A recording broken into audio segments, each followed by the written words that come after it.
जो चीजें आसमानों में हैं और जो चीजें जमीन में हैं सब अल्लाह की तस्बीह करती हैं और वो गालिब है, हिकमत वाला है।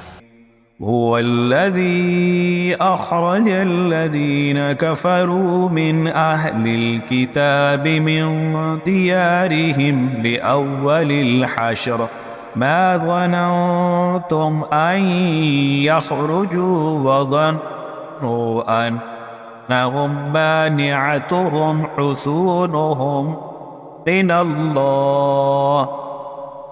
من الله فأتاهم الله من حيث لم يحتسبوا وقذف في قلوبهم الرعب يخربون بيوتهم بأيديهم وأيدي المؤمنين فاعتبروا يا أولي الأبصار.